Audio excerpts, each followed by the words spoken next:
প্রবাসী 15 বছর পর বিদেশ থেকে বাড়ি ফিরে দেখলো তার যেন কিছুই নেই। যদিও সে বিদেশ থেকে পাঠিয়েছিল কোটি কোটি টাকা, কিন্তু দেশে ফেরার পর দেখলো তার কপালে জুটলো না এক কানাকড়িও। বিস্তারিত আমরা তাদের কাছ থেকে জানার চেষ্টা করব।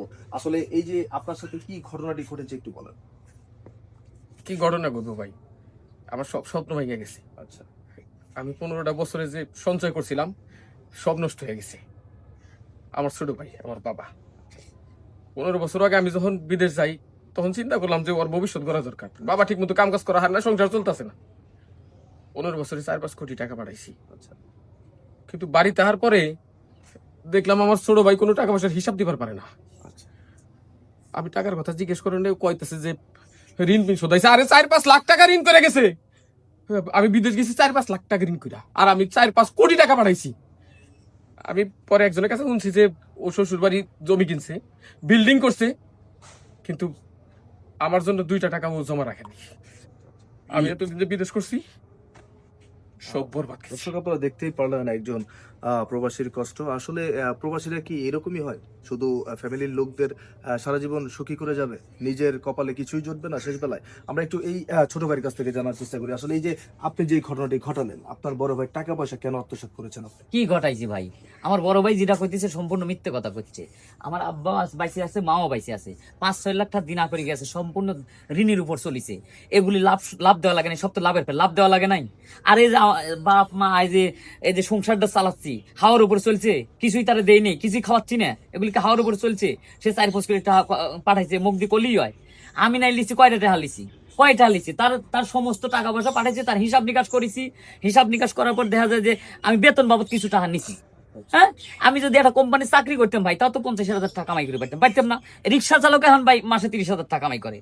তাহলে সে জায়গায় আমি লেখাপড়া করছি, আমি একটা বড় কোম্পানি চাকরি করে পারতাম, তার জন্য তো আমি চাকরি যাইনি। আমি তো আমার সময় নষ্ট করছি, তো সময় বাবদে আমি তো 50,000 টাকা মাসে আমি নিতেই পারি, মানে বেতন বাবদ নিচ্ছি। এটা তো আমি হালাল খাইছি ভাই, বেহালাল তো খাইনি। আপনার প্রবাসী ভাই টাকা পাঠিয়েছে, সেখান থেকে আপনি তার হিসাব কিতাব রেখেছেন, সেই বাবদ 50,000 টাকা করে স্যালারি। হ্যাঁ অবশ্যই, দেখা গেলো যে তার কাজের জন্যই তো আমি কোথাও যাবির পারি নাই, এই পরিবার চালানোর জন্য তো কোথাও যাইর পারিনি, চাকরি বাকরি করে পারছি। আমার ভবিষ্যৎ নাই, আমার বউ আছে, বাচ্চা কাচ্চা হবে, আমি আমার ভবিষ্যতের কথা চিন্তা করবো না? হে তো বিদেশ যা খালি বোং বাং করিছে, কয়টা পাঠাইছে, হিসাব দিক, হিসাব নিক, হিসাব তো সবকিছু আছেই। এই যে আপনি তো এই প্রবাসীর মা, তাই না? আপনি একটু কাছে আসেন, আপনার সাথে কথা বলছি।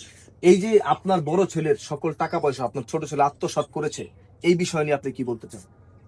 ওই কিছু কিছু করে টাকা পাঠাইছে, ওই রেন্ট টেন্ট দিছে, এরকম কিছু তো টাকা পয়সা পাঠায় নাই। যা পাঠাইছে ওন থেকে কিছু খাবারও রাখছে, কিছু রেন্ট টেনও দিছে। ওন থেকে কিছু রাখছে আর কিছু রেন্ট টেন দিছে, আমরা খাওয়া দাওয়া করছি, বেশি কিছু টাকা তো পাঠায়নি। আচ্ছা, এখন আপনি বলতে চাচ্ছেন যে আপনার বড় ছেলে প্রবাস থেকে তেমন টাকা পাঠায়নি? না, তেমন কোনো টাকা পয়সা পাঠায়নি। আচ্ছা, পাঠালে তো আমার ছেলে আমারে বলতো, বলে মা এত টাকা পাঠাইছি। তার মানে ওই আপনি কিছু টাকা আপনি এটা পাঠাইছে। শুনছেন কোন জায়গা থেকে? মানে উনি যে টাকা পাঠায়নি এটা আপনাকে কে বলেছে? ছেলে ছেলে বলছে, ছোট বল ছেলে অমুকে বলেছে। টাকা পাঠাইছে, অমুকে টাকা পাঠায়, অমুকে টাকা চায়, অমুকে টাকা লেগে ই করে।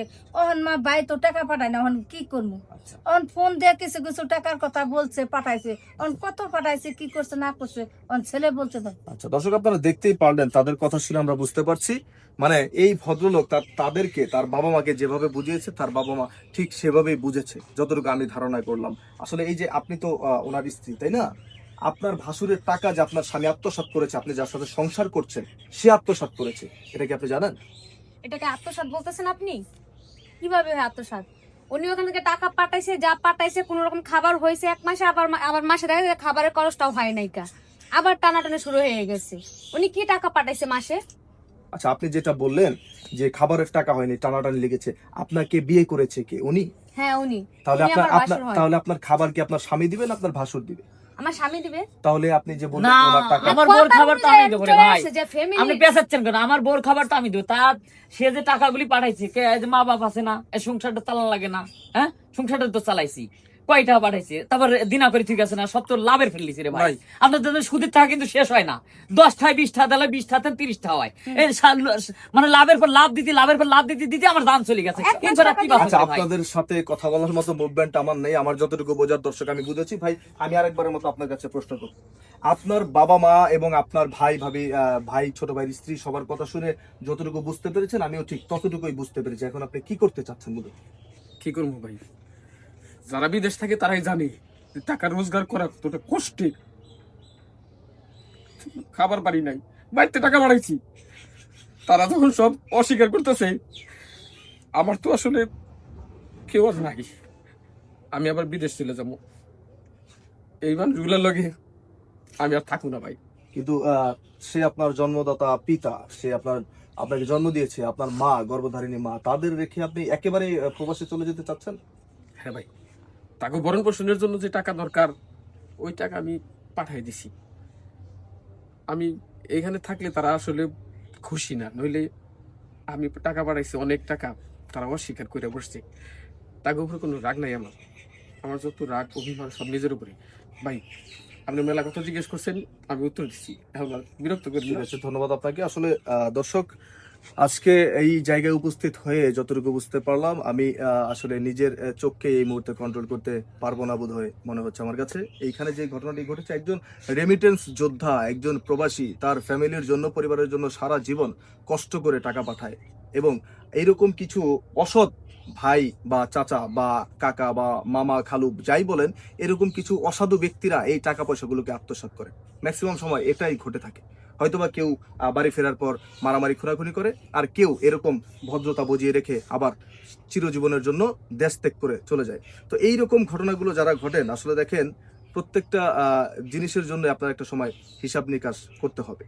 হয়তোবা এই দুনিয়ায় কিছুদিনের জন্য ভালো থাকতে পারবেন, ভালো চলতে পারবেন, অন্যের টাকা আত্মসাৎ করে, প্রবাসীর টাকা আত্মসাৎ করে, কিন্তু একজন প্রবাসী যে পরিমাণ কষ্ট করে মাথার ঘাম পায়ে ফেলে টাকা রোজগার করে, তাদের টাকা আত্মসাৎ করলে সেটার হিসাব নিকাশ একদিন আপনাকে অবশ্যই দিতে হবে। আমরা এই ভিডিওটা এই জন্যই তৈরি করেছি, এইরকম অসাধু মন মানসিকতার ব্যক্তি যারা আছেন তাদের কাছে করজোর অনুরোধ, আপনারা এই মন মানসিকতাকে পরিবর্তন করুন, একটু ভালো হন, মানুষকে মানুষ মনে করুন, এবং যার যার পাওনা তাকে ঠিকঠাকভাবে বুঝিয়ে দিন। সবাই ভালো থাকবেন, ধন্যবাদ। শালির সাথে রাত 12টায় বাঁশবাগানে ধরা পড়লো দুলাভাই। শালি দুলাভাইয়ের উপস্থিতি টের পেয়ে হাতে নাতে ধরলো স্ত্রী। দর্শক, বিস্তারিত একটু আমরা তাদের কাছ থেকেই জানার চেষ্টা করবো। আসলে এই যে মূলত ঘটনাটি কি হয়েছিল একটু বলুন। আর বলেন না ভাই, ওকে আমি প্রায় 2-3 দিন ধরে লক্ষ্য করতেছি কার সাথে ফোনে কথা বলে। আচ্ছা। তো আজকে মানে দুপুর টাইমে শুনতেছি যে কাকে ফোন দেওয়ার কথা বলতেছে, যে ওনাকে একটা ফোন কিনে দেবে, মানে হয়তো ফোন বা- কিনে দিবে? হ্যাঁ ফোন কিনে দেবে, তাই অ্যান্ড্রয়েড সেট কিনে দেবে ওনাকে। আমার সাথে বিয়ে হয়েছে 6 মাস হয়ে গেছে, এর ভিতরে আমাকে একটা বাটন ফোন পর্যন্ত কিনে দিতে পারেন, অথচ কাকে জানি মোবাইলের ভিতরে শুনতেছে ওনাকে নাকি মানে ফোন কিনে দিবে উনি। আচ্ছা আচ্ছা আচ্ছা। তো আমি তো এটা চিন্তাটা মানে বসে বসে চিন্তা করতেছি, আমি আমার বাবার বাড়িতে বেড়াইতে আসছি, কাউকে কিছু বলতেও পারতেছি না। তো রাত্রে সবাই খাওয়া দাওয়া শেষ, শুইতে গেছি, শুনছি আরো মানে রাত্রেবেলা বের হবে, অতএব আমি ঘুমাই নাই, দেখতেছি উনিও ঘুমাচ্ছে না, এই পাশ থেকে ও পাশে। তারপর আমি ওর সাথে কোনো কথা বলতেছি না, আমি চুপচাপ শুয়ে আছি।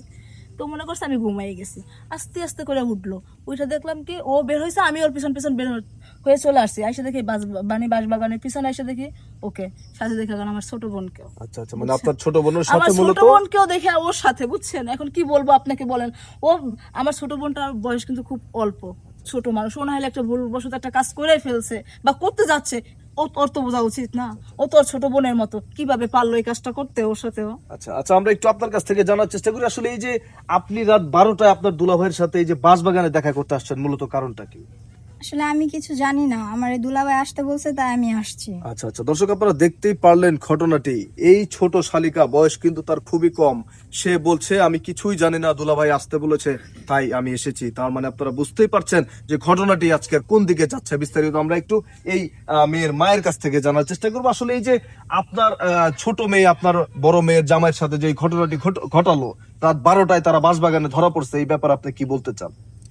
আমি আর কি কইব বাবা, আমার এই ছোট মাইয়া পোলাপান মানুষ, ওর কোনো জ্ঞান বুদ্ধি আছে? আর এই জামাইটা তো বুদ্ধি জ্ঞান থাকা দরকার। তুই দিনের বেলা আমাদের বাড়িতে কথাবার্তা বল, এই যে রাত 12টার পরে বাঁশবাগানে নিয়ে আসার দরকারটা কি? আর এইসব কথা যদি পাড়া প্রতিবেশী শোনে, তাহলে এই মাইয়াটাকে আমি বিয়ে দিতে পারুম? তা তো অবশ্যই, তা তো অবশ্যই। যেই কোনো গিফট দেখ, এটা তো বাড়িতে দেওয়া যায়, শ্বশুর শাশুড়ির সামনেও দেওয়া যায়, যায় না?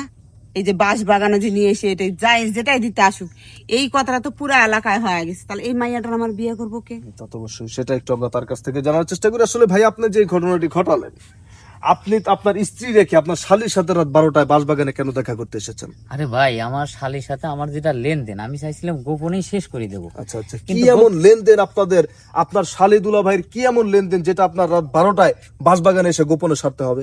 সেটাই খুলি না করলে আপনিও বুঝবেন না, ভুল বুঝবেন না, এবং তো ভুল সবাই বুঝিয়ে না, মানুষ বুঝে না, তুমি রাত্রে 12টা বাজে বাঁশবাগানের পিছনে কি করতে আসছো, মানুষ বুঝে না। জি, আপনি একটু বলেন। জি, এখন খুলে কই, যেমন বউ ভুল বুঝছে, আমার শ্বশুর শাশুড়ি ভুল বুঝছে, এলাকার লোকও ভুল বুঝছে, এই জিনিসটা তো আমার খুলে কওয়া লাগে। এখন শালি হচ্ছে আমার মনে করেন ছোট, এখন বিয়ে করছি 6 মাস। এখন ওর তো ধরেন বড় ভাই নাই, এই বোন আর আমি দুলো ভাই। এখন 6 মাস বিয়ে করছি, ও হলো টিকটক করে খুবই নেশা। এখন ধরেন আমার শ্বশুরের কাছে চাইতে পারে না, শাশুড়ির কাছে চাইতে পারে না, বোনের কাছেও চাইতে পারে না। তখন শালি এখন আমার জন্য একটা জিনিস আবদার করছে আমার কাছে, যে সে টিকটক করবে, একটা ফোন আবদার করছে। আচ্ছা আচ্ছা তা আমি চিন্তা করতেছি যে সবার সামনে যদি দেই তাহলে বিষয়টা হয়তো অন্যরকম হবে না, আচ্ছা, বা আচ্ছা, আমারে হয়তো কেউ বকাবকি করতে পারে। এই জন্য আমি গোপনে জিনিসটা সারতে চাইছি। এই জন্য আমি রাইতে কইছি কেউ যাতে না জানে, কেউ যাতে না বোঝে, তুই বাঁশবাগানে আসিস, আমি তো কিনে দেবো। এই ফোনেই এই পেশালগুলি পাচ্ছি, আমার বউ শুনছে। আচ্ছা, মূলত আপনি তাকে একটি ফোন দিতে আসছেন, সেই ফোন- ফোনটা কোথায় আপনার? সে ফোনটা আমি এই ফোন। আচ্ছা আচ্ছা আচ্ছা, তার মানে দর্শক আপনারা দেখতেই পাচ্ছেন, আমরা যেহেতু হাতে নাতে প্রমাণটি পেলাম, সেই দিক থেকে বিবেচনা করলে মনে হচ্ছে যে হ্যাঁ, উনি ওনার জায়গায় অটল আছে। এই স্মার্টফোনটি তার শালীকে কিনে দেওয়ার জন্যই তিনি রাত 12টায় দেখা করতে আসছে। তার কারণ ছিল সে বয়স অনেক ছোট, তার বাবা মা কোনোভাবেই তার হাতে ফোন দিতে রাজি নয়। এটা যদি একটা ভালো উপদেশ, কিন্তু দুলাভাইয়ের কাছে আবদার করায় সে তাকে এই ফোনটি দেওয়ার জন্য মূলত আসছিল। একটু ধরেন, তবে আমার আসলে একটু এই ভুল যে- হয়েছে, হ্যাঁ, সে ভুলটা হচ্ছে কি, মানে শ্বশুর শাশুড়ি বা বউকে আসলে জানানো উচিত ছিল, হুম। কিন্তু আমি জানাইনি। আমি চাইছি গোপনেই সারিয়ে দিই কামটা। আচ্ছা আচ্ছা, এই যে আপনি রাত 12টায় আপনার দুলাভাইয়ের কাছ থেকে ফোন নিতে আসছেন বাঁশবাগানে, এটা তো আপনি না করলেও পারতেন, এটা কেন করলেন আপনি? আমার দুলাভাই আসতে বলছিল, কারণ ওই যে আব্বু আম্মু যদি জানতে পারে তাহলে আমার হয়তো বকা দিবে। এর জন্য দুলাভাই বলছিল যে তুমি একটু এ পাশে আসো, তোমার একটা জিনিস দেবো। আচ্ছা এটুকু বলছে, তো আমি বলছি ঠিক আছে, আমি আসতেছি। আচ্ছা আচ্ছা এই বলে আমি চলে আসছি। আচ্ছা, মূলত সম্পূর্ণ ঘটনাটা তো আপনিও জানতেন না। না, দর্শক আপনারা দেখতেই পারলেন আজকের ঘটনাটি। এরকম ঘটনা, এরকম ছোটখাটো ভুল বোঝাবুঝি আমাদের সমাজে অনেক হয়ে থাকে। দেখবেন সচরাচর এই ঘটনাগুলোই ঘটে, যে শালী দুলাভাই রাত 12টা বাজে বাঁশবাগানে আসছে, মানুষ কিন্তু এতটুকুই বলবে, এতটুকুই জানবে, কিন্তু কেন আসছে, কি কারণে আসছে, সেটা কিন্তু যাচাই বাছাই করবে না। এখানে কারণটি ছিল খুবই সিম্পল এবং খুবই স্বাভাবিক একটি কারণ, শালীকে ফোন দেওয়ার জন্য, ফোন গিফট করার জন্য আসছে দুলাভাই। কিন্তু এই জিনিসটি একটা সময় বড় আকারে রূপ ধারণ করতে পারে। এই ধরনের ভুলগুলো যারা করে থাকেন, অবশ্যই এই ব্যাপারগুলো থেকে বিরত থাকবেন। ধন্যবাদ।